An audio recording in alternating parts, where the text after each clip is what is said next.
Uzungili, Turkey, 1959.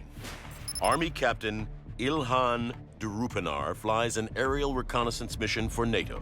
Captain Durupinar is there to take photographs from his plane in order to map a remote area in the Turkish highlands.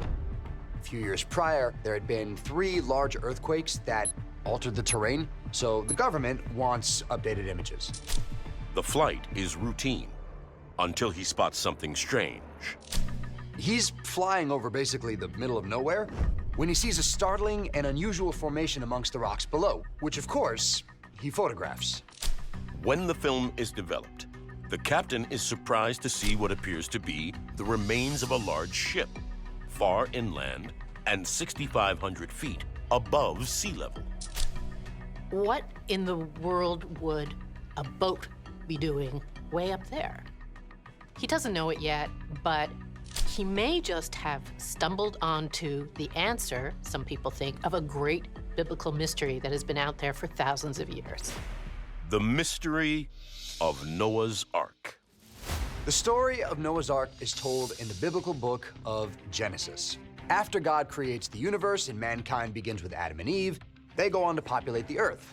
10 generations later, Noah's born. According to Genesis, during Noah's time, God loses faith in humanity. Humankind become evil and sinful, and God sees all this and is very, very displeased by it, and he essentially decides to sort of hit the reset button. He's going to wipe out all living things that he has created and start afresh. God spares Noah and his family on one condition.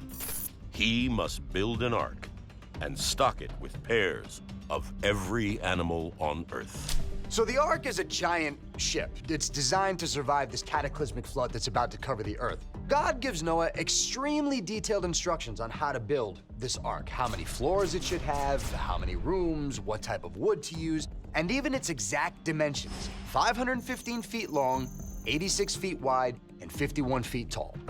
According to the book of Genesis, the flood lasted for 40 days and 40 nights. Eventually, as the waters receded back into the earth, the ark came to rest on the mountains of Ararat. And actually, there is a mountain today called Mount Ararat. It's a huge peak in Turkey, and Durupinar's aerial photo is taken just a few miles south of them.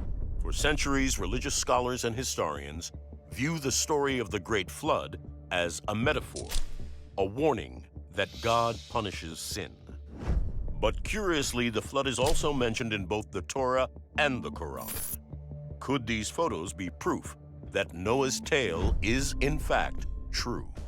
Durupinar's photos create real kind of firestorm of controversy and excitement. People are super excited because if these photos actually show Noah's Ark, then they can prove that everything that's written in the Bible about this whole event is actually true, right? This is a historical event that actually happened. See, there are 2 things researchers can look for. Now, the boat itself is one of them, but another avenue to explore is looking for evidence of a giant flood.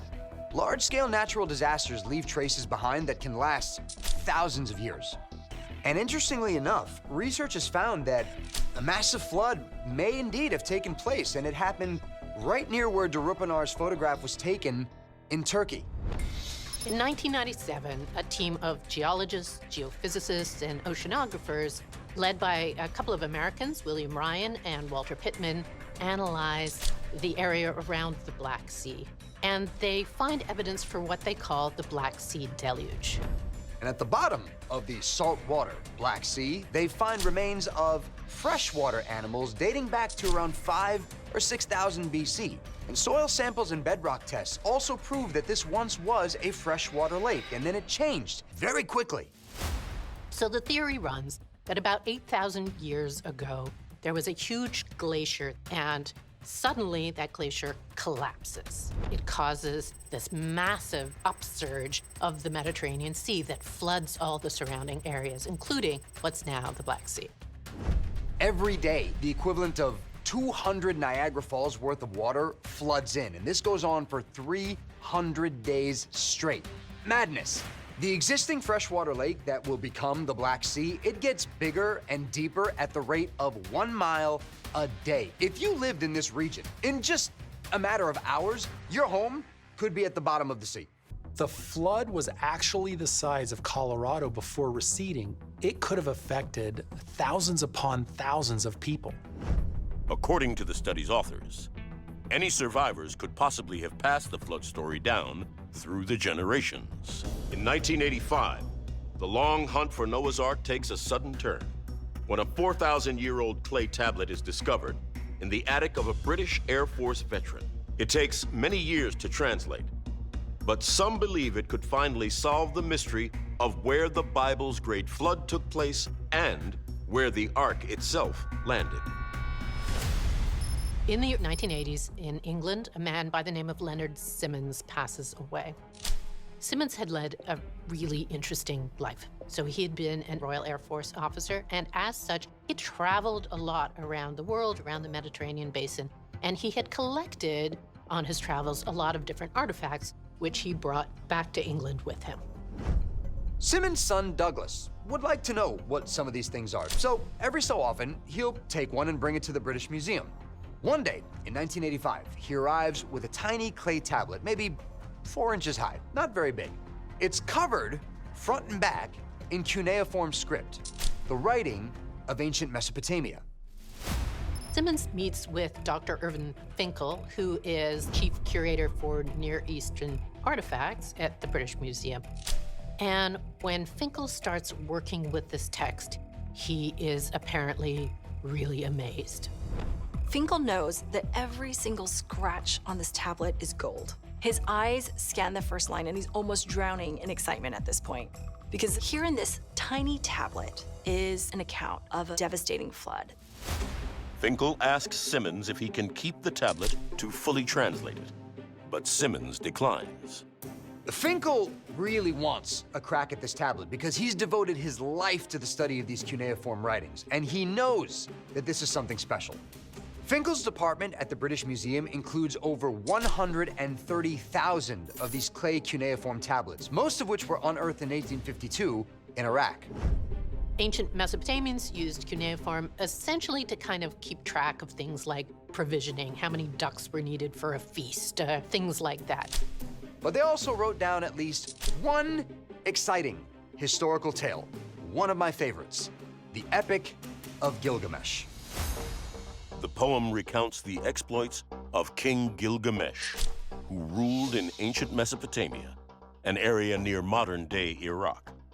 The story begins with a great flood that is sent by the gods that basically wipes out everything. Most scholars believe that the Epic of Gilgamesh was written between 3,000 and 4,000 years ago, and it plays out almost identically to the story of Noah's Ark. But it's important to remember that this story was written 1,000, if not more, years before the story of Noah's Ark. So the big question that we have is, was there one original event, or were there lots of different floods or different flood stories? In the Epic of Gilgamesh, an immortal man by the name of Utnapishtim rounds up various animals and brings them with him into an ark.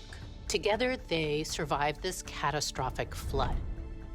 Utnapishtim's boat comes to rest on a mountain called Mount Nemush. And this story is so similar to the story of Noah's Ark that many scholars believe that the story of Noah's Ark is a direct descendant of the story of Utnapishtim and the Epic of Gilgamesh. Ultimately, we have to think, what is the point of this story? Why do so many different cultures tell different variants of this kind of flood story? Because it makes the same point, all of them. It tells us that, again, as a species, what we do best is survive. I'm pretty sure that at many points in history, a group of human beings put their heads together and figured out a way to endure a massive flood. It happened in 2004 in Indonesia. It happened in 2005 after Hurricane Katrina in New Orleans. And it certainly happened 5,000 years ago, inspiring a story that we still tell to this day.